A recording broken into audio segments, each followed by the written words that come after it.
포트가 이제 하나 비었거든요. 네, 그래서 오늘 그 편입할 종목 말씀드릴 텐데 매수가는 31,200원 기록하고 있고요. 오늘의 종목 바로 네페스라고 하는 이 종목을 오늘 편입을 하도록 하겠습니다. 자, 제가 오늘 이 종목을 편입을 하는 것은 이 경기 관련 턴이 되고 오늘부터 사실 실적장이 본격화된다고 봐야 된다라고 생각을 하는 것은 어제 사실 미 중국의 그 홍수 문제라든지 뭐 최근에 중국의 증시 과열 때문에 정부가 좀 못 오르게 눌렀습니다. 그래서 그런 부분 때문에 많이 빠지다가 뭐 중국이 거의 5% 가까이 빠졌기 때문에 단기적으로 급등에 따른 어떤 조정은 마무리됐다고 보고 있고요.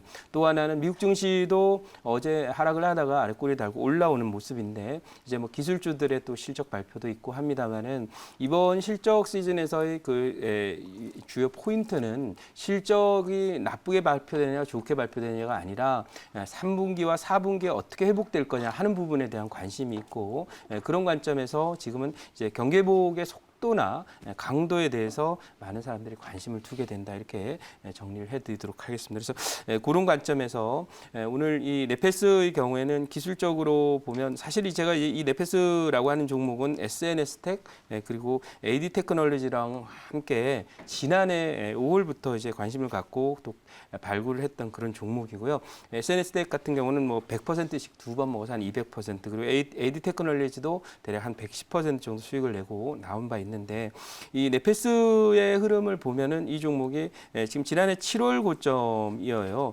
그리고 지금 이제 많이 1년 조정받았습니다. 근데 이걸 이제 대눌림이라고 부릅니다. 네, 보통 이제 6개월 이상 눌림을 보이면서 바닥을 눌림목 바닥을 완성한 종목을 대눌림이라고 부르는데 이 대눌림 저점 바닥이 공교롭게도 실적장이 출발하게 되는 지금 시점부터 오늘 양선이 바짝 올라오면서 가고 있다. 이렇게 말씀을 드리고 이 종목은 반도체 패키징을 만들고 특히 비메모리 관련한 쪽에서는 이 TSMC를 뭐 이길 만한 그런 정도의 패키징 기술을 갖고 있다라고 알려져 있기 때문에 삼성전자가 TSMC를 타격하기 위해서 또 따라잡고 이기기 위해서는 반드시 갖춰야 될 거 이게 반도체 패키징의 기술을 갖고 패키징이라는 게 반도체를 싸는 거잖아요. 이것저것 여러 개 섞여 있는 걸 싸는 그런 과정들이고 거기에 이제 바로 이 네페스가 핵심 기술을 갖고 있고요. 특히나 여기에 이제 뭐 여러 가지 수율이라든지 또는 그 소위 오류나 이런 걸 잡아줄 수 있을 정도의 이제 속도나 효율을 향상시킨 그런 기술들을 통해서 세계적인 기술을 갖고 있다 이렇게 정리해 드리고 있습니다. 자, 그러면 오늘 이 종목을 갖고 오면서 저쪽에 가서 지금 시장의 어떤 그 트렌드나 또는 섹터, 주도 섹터의 변화 상황을 잠깐 살펴보도록 하겠습니다.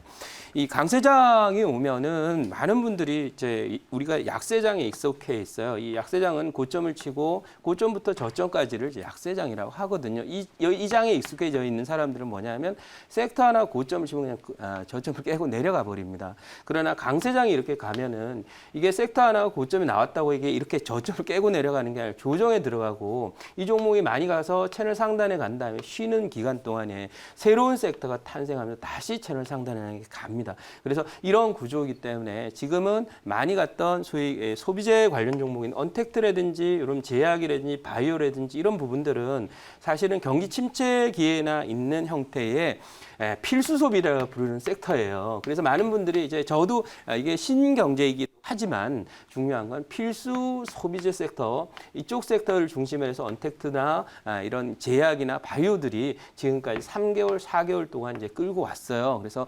아마존이라든지 대표적으로 뭐 예를 들면 언택트로 뭘 해야 되니까 우리 네이버라든지 카카오라든지 이런 종목이 지금까지 필수 소비재의 시장이었다면 앞으로는 어떻게 가냐면 이게 인베스트먼트, 즉 여러분들 고등학교 배운 내용들이죠. Y는 뭐예요? 국민소득은 뭐예요?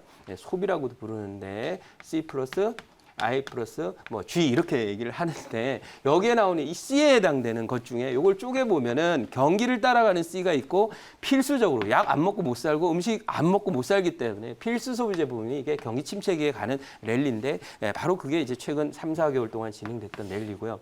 지금은 그 두 번째 중요한 팩터 중에 하나인 네, 바로 인베스트먼트 시절로 전환이 됐어요. 그래서 정부의 경기부양책 우리로 따지면 이제 SOC를 포함한 우리 SOC를 포함한 디지털 뉴딜, 그 다음에 두 번째는 뭡니까? 그린 뉴딜을 포함한 미래 자동차를 중심으로 한 수소 경제를 포함한 이런 미래 그린 뉴딜. 그 다음에 또 하나는 뭐예요? 최근에 이제 부동산 가격 문제 때문에 부동산 정책을 펴면서 주택 공급을 포함하는 이런 주택 투자, 건설 투자 이런 부분들도 결국 이 정부에서 내세우고 있는 투자의 시절이 되었고요. 사실은 전 세계적으로 이 투자의 그 SOC 투자뿐만 아니라 투자에 의해서 이제 앞으로의 패러다임이 변하고 시장에 끌고 가는 경제를 끌고 가는 키워드가 변한다는 사실을 가장 먼저 알린 나라 그게 대한민국입니다. 그래서 지금 이번 주에 발표됐던 그 디지털 뉴딜의 정책 발표는 사실은 우리가 K방역에서만 세계를 앞서간 게 아니라 바로 이 정부의 정책이나 향후의 미래 산업에 대한 투자를 포함한 우리가 필요한 내용에 대한 투자를 통한 경제 부양의 그런 그 목표를 적절히 표현했던 그런 정책 방향이다 이렇게 말씀을 드리고요. 더불어서 정부의 이런 투자는 나왔는데 그러면 추가적으로 있는 부분이 있는데 바로 기업의 투자입니다. 이 기업의 투자와 관련해서 우리가 고민을 해외 정부의 투자도 물론 해당이 되겠지만 최근에 보시면은 바로 현대차가 20조 정도 투자한다는 내용의 수소차와 관련된 내용, 전기차에 관련된 내용이 있었고 또 삼성전자의 투자가 그동안에 꾸준히 발표가 되고 있습니다만은 사실은 투자가 주목을 받기 시작하는 건 이제니까 조만간에 삼성그룹에서 비메모리와 플래시 메모리와 또 플렉서블 디스플레이와 또 하나는 뭐예요? 바로 OLED와 이런 부분에 대한 투자 계획을 패키지 형태로 조만간 발표가 될 것이다. 이렇게 판단을 해서 이 종목은 설비 투자가 나와 장비를 만드는 회사니까 삼성전자의 설비 투자 계획이 발표되면 갈 것이다. 이런 말씀을 드리고 이게 경기 관련주니까 여기 스타팅을 하게 되면 회복되는 기관들의 투자는 계속되면서 아마 1년 정도 상승 사이클 그리지 않을까라는 말씀을 드리면서 넷패스를 소개해드리도록 하겠습니다. 자, 질문 받겠습니다. 네. 네, 이 넷패스가 사실 그 패키징 기술 얘기하셨는데 네. 자회사의 패키징 투자 자금을 지금 엄청 되면서 사실 네. 올해 실적은 잘 안 나오고 그렇죠. 있거든요. 네. 그래서 그 자회사 패키징 기술에 대해서 네. 매니저님 말씀처럼 또 뭐 기대감이 큰 것도 사실인데 네, 네.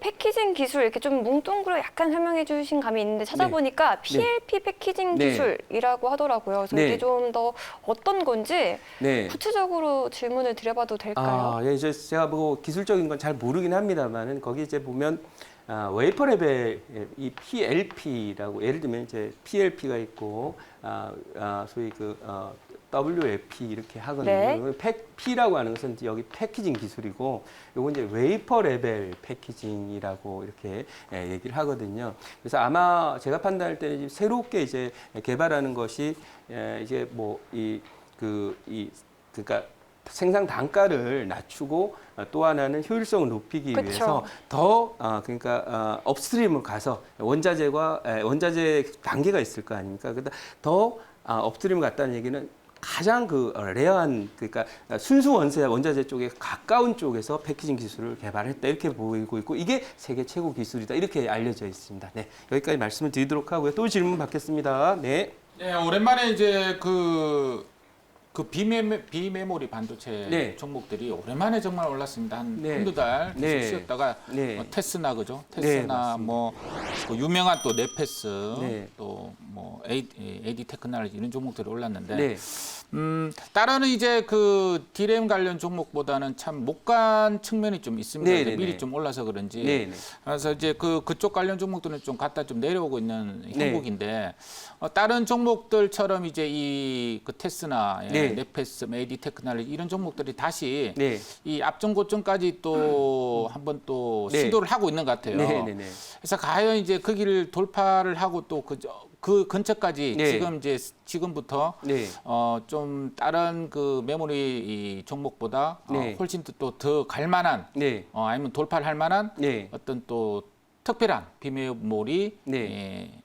그 자체적으로 내용이 좀 있는지. 네, 사실은 이제 말씀하신 대로 우리가 비메모리는 지난해 5월에 삼성전자가 이제 110조를 투자한다는 내용으로 작년에 시세들을 많이 냈고요. 그리고 이제 그냥 메모리 쪽은 별로 못 냈었거든요.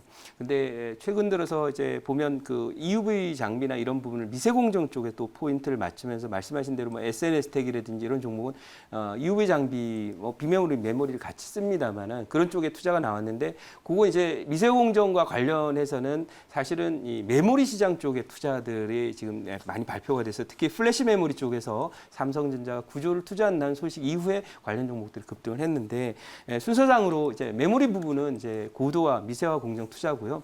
지금 순서상으로는 그쪽이 다 됐으니까 요 비메모리와 관련된 추가 투자에 대한 그런 내용이 좀 더 상세하게 나오게 될 것이다 이렇게 보고 작년에 이미 많이 갔기 때문에 삼성전자가 110조 투자한다는 내용 때문에 많이 갔기 때문에 한 6개월 정도 조정이 좀 들어왔었다 이렇게 판단을 하고 아마도 대눌림목이고 지금 어차피 시장의 키워드가 소비에서 필수 소비에서 이제 인베스트먼트로 이동하는 과정 속에서 장비 관련 중에서 많이 가는 종목은 이제 많이 갔기 때문에 좀 덜 간 종목 중에서 종목을 찾고 있지 않나 이렇게 저는 판단하고 있습니다.